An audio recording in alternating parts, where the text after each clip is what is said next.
And so the way the temple was structured, there was the outer court, court of the Gentiles, where people could buy and sell and mingle and gossip and just sort of, it was a place of socializing and of doing the business of the Jewish religion, right? You go there, you need to buy some turtle doves to sacrifice, you need to buy a lamb or a ram or something, you convert your Roman coins to temple shekels, you get what you need. It was a bustling sort of hub of activity. Now, within the court of the Gentiles was the court of the men, then there was the court of the priests, and at the very heart of the temple was what was called the Holy of Holies, okay, the most holy place. It was cordoned off, it was quarantined from the rest of the temple by this massive veil, this thick curtain that hung floor to ceiling. Some estimate it was perhaps a foot thick, woven of this rope-like material. There's this massive barrier, this massive impediment, this massive keep out, sign, as it were, that would quarantine divinity from humanity, the sacred from the profane. Within the veil, the Bible tells us, was the Ark of the Covenant. Within the veil was, within the Ark of the Covenant were the tables of the law and Aaron's rod that budded. The lampstands were in there. Various pieces of holy temple furniture were back there. But more importantly, what was back there was the presence of God. What was behind that veil was the very unflinching, unmitigated, blinding holiness of the divine presence that was said to dwell within the veil. And this is why no one was allowed back there. No one was allowed back there except once a year on the Day of Atonement. The high priest was allowed to go back within the veil in order to offer a sacrifice of atonement for himself and his own sins, as well as for the sins of the nation, right? And that was it.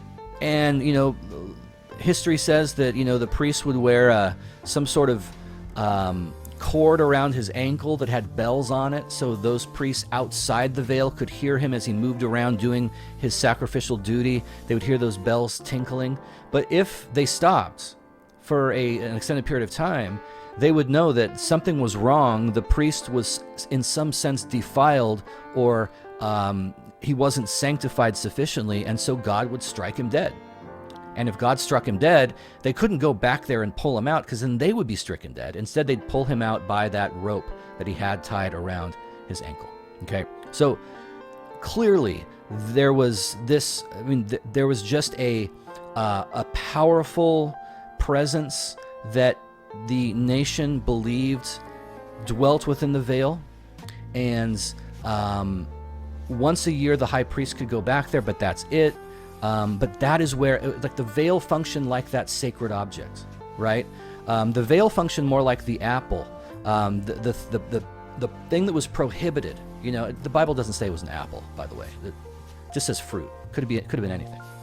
And plus that it's like, this is mythological. This isn't that there wasn't like an actual apple, okay, or any other kind of tree.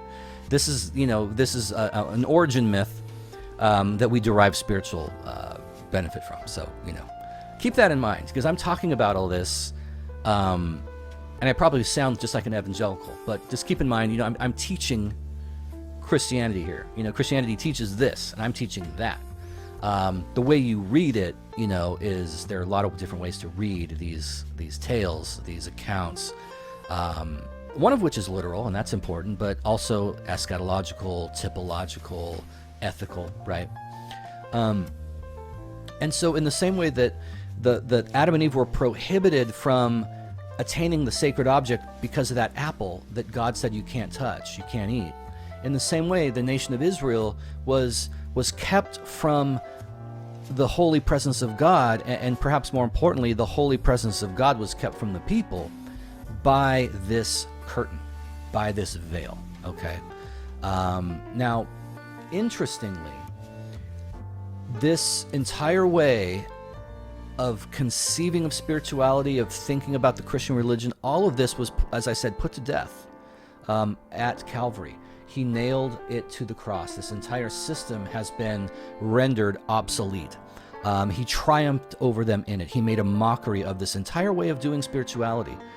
And here's how we know that. When Jesus was dying, as I said, he cries out with a loud voice, quote Psalm 22, my God, why have you forsaken me? This cry of dereliction, which shows us a couple of things. Number one, it shows us, this is what shows us that this void is at the heart of everything, right? Because it's here that God is cursed of God. It's here that God is forsaken of God, right? That this antagonism, this struggle, this void, this unknowing is right there in the very heart of God himself, right? Jesus exhibits it by this cry of dereliction, my God, why have you forsaken me? As he cries out, the New Testament tells us, that veil in the temple, that massive foot-thick floor-to-ceiling curtain that cordoned off the sacred from the profane, divinity from humanity, behind which God dwelt in all of his blinding holy presence, that veil was torn in two from top to bottom. Now, what would you expect to happen at that moment? Well, I've seen Raiders of the Lost Ark. Have you? You should.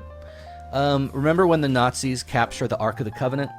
And the sort of culmination of the whole film, they're about to open it, right? And Indiana Jones and Marion are tied to this post. They're prisoners. And, the Nazis are just so greedy for this power. They want to open the Ark and perhaps learn how to use it and use its power, to their advantage. There's this great scene earlier in the film when Indy is being told, about the fact that the Ark may have been discovered and he needs to go get it. And they're looking, this guy, I think his name is Marcus, his colleague, they're looking through this old Hebrew Bible and it's got illustrations in it.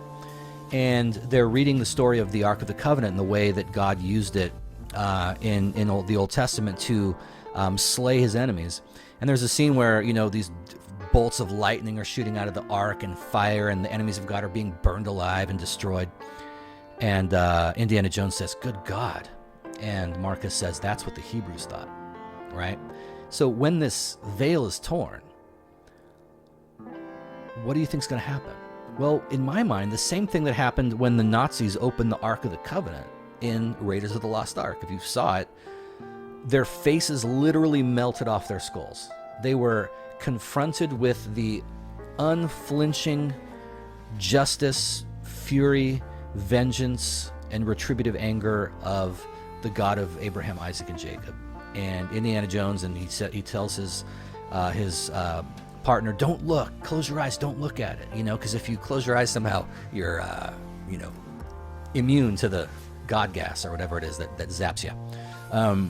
But that's what you'd expect would happen when the veil is torn, when Jesus cries out his cry of dereliction and gives up his spirit. He gives up the ghost when he dies on the cross. When the death of God happens and the veil is torn, you would expect that now the holiness of God is unleashed and the retributive anger and fury and vengeance of God is released.